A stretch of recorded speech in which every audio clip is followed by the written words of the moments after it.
Have you ever been passionate about anything? Food, cars, clothes, or just weird shit? And when you're passionate about anything, you want to know more about it. To me, that passion is Halo. Halo is my Star Wars, my Avengers. I love everything the series has to offer. All the video games, all the books, everything. And as something that you're usually passionate about, you usually want to share it with other people.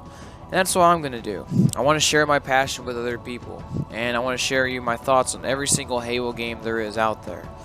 And I figured the best place to start is Halo Reach.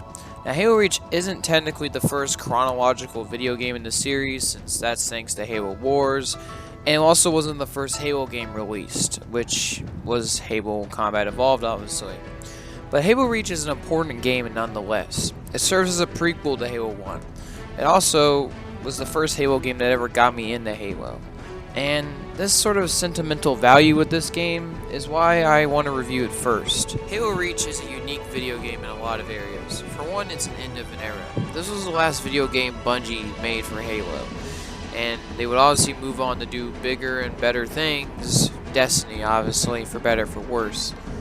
We haven't got much time. Who are you?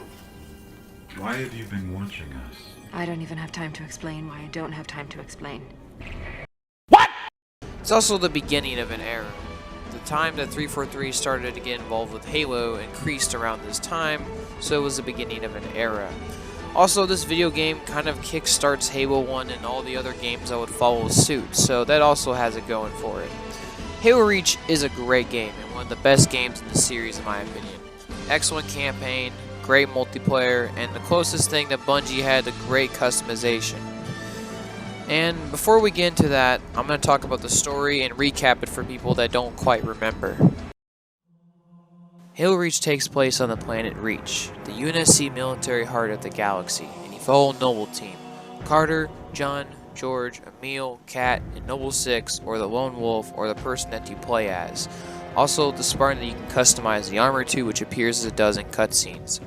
You investigate the mysterious disappearance of a relay, eventually discovering the fact that the Covenant have landed on Reach.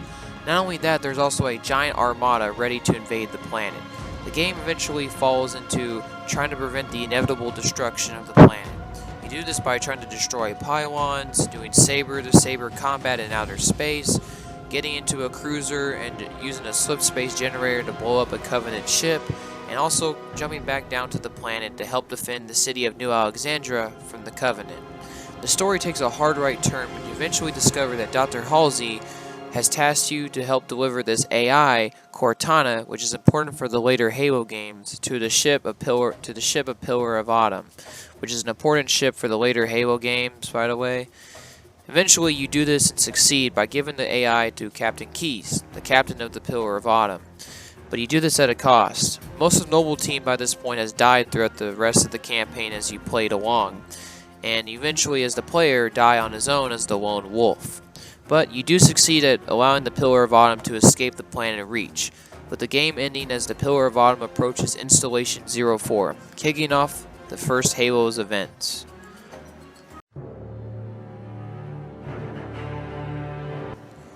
So that was the story of Halo Reach. In my opinion, not quite as amazing or as cool as Halo 2's story, but not as bad and not near the levels of Halo 5 bad. But nonetheless, I think Reach's story and campaign are very good.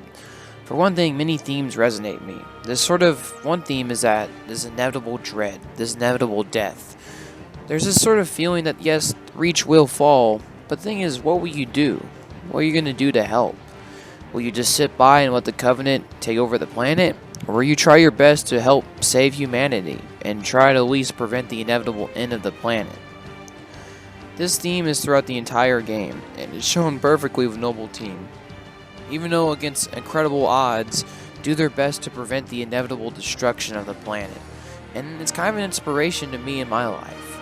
Death is always a constant reminder in our lives nonetheless. But it's like what we're going to do in our lives that matters. Are you just going to sit by and be depressed and let death consume you?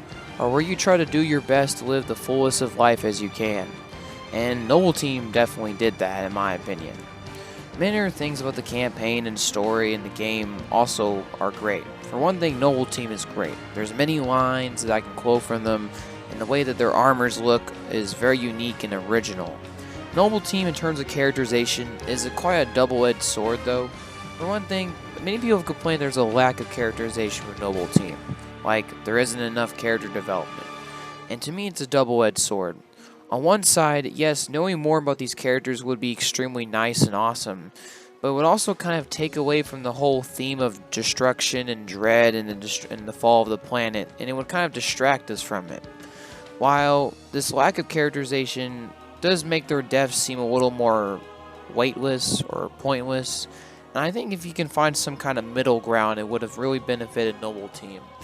I think the characterization that's in the game, which there is characterization, it's not like Halo 5 where it's just alien. There's no emotion. Turn to infinity immediately. Negative infinity. I don't like it. I haven't got time for this Mickey Mouse bullshit! Halo Reach, there is emotion. There are characterizations, but it's more subtle and more of the less in the variety and less in quantity.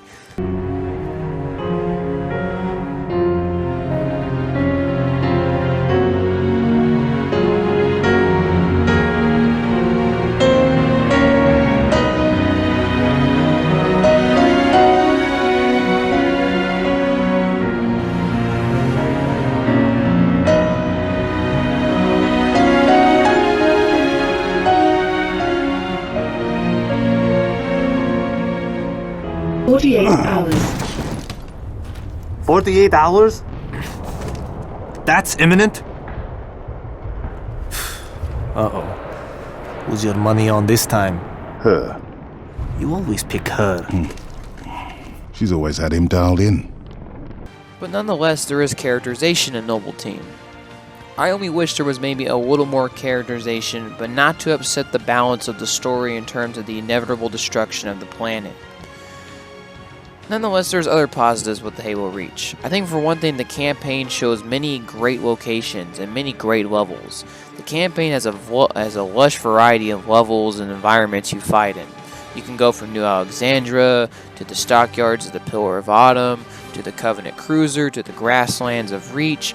There's plenty of to do and plenty to go and plenty to see. Also, Sword Base just looked pretty awesome as a whole, and going back to it being destroyed and all was pretty awesome. So the campaign shows many iconic locations and a nice variety. Also, the cutscenes are amazing. Their handheld style is really amazing and cool, and like I said, it shows some characterization of Noble Team.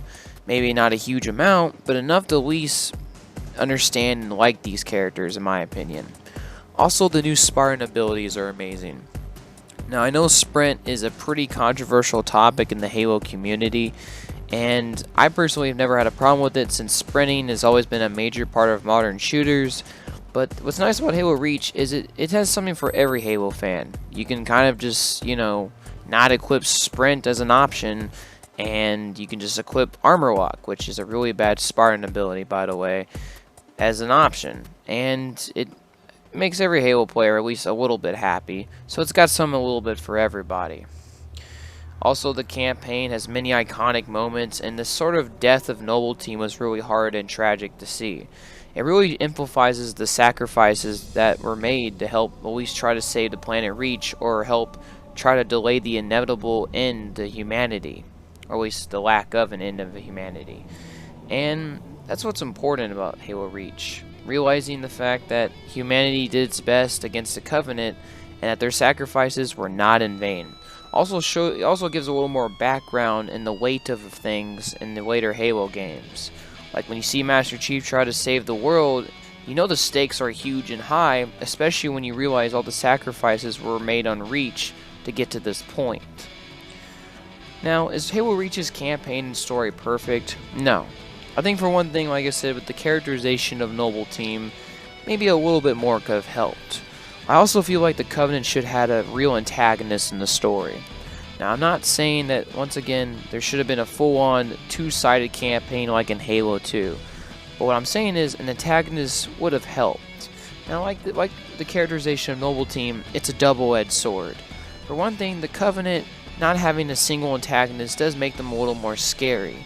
But at the same time, it also gives them a lack of characterization, and a lack of, we can point at a bad guy for all our woes and sorrows. And I think Halo Reach needed that. Some kind of Covenant antagonist, like some kind of fleet commander or something, you know, just someone we can point the finger at and say, he's the bad guy. Probably would have helped in my opinion. Also, maybe the less drastic shift of, hey, out of nowhere, we're going to say, you got to deliver this AI to this ship. It feels kind of out of the blue, and maybe if it was more subtly put throughout the game and a little more mentioned, it would have helped as well. I have no problem with delivering the AI to the Pillar of Autumn, because it beautifully ties into Halo 1, but just kind of feels out of place and out of nowhere. But nonetheless, it's a really cool moment of the game.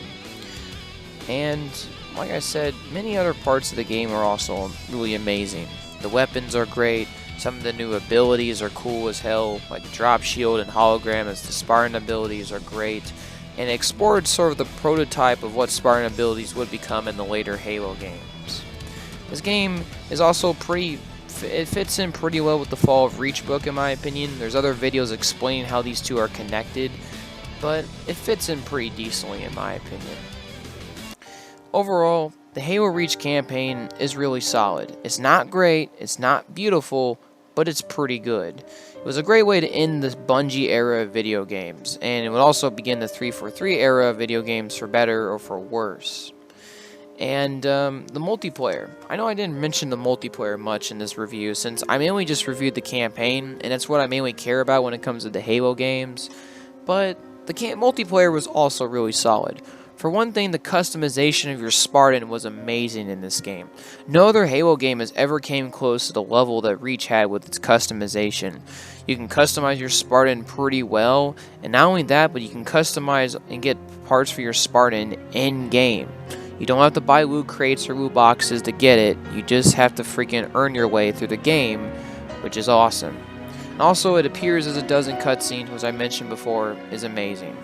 But I don't have much else to say about the multiplayer. It's really good, Forge is really good, and that's pretty much all I got to say about it. Halo Reach is a great game. It features a great campaign, a good multiplayer, great customization, and it ends beautifully as it ties in with Halo 1 and the events of Halo 1 that would happen after this game.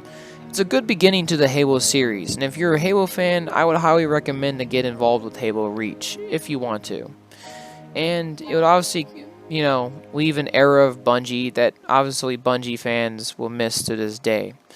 Halo Reach nonetheless is a really good game, and I would highly recommend it. If I have to give it a Halo rating, I probably would give it 4 out of 5 Jackal snipers.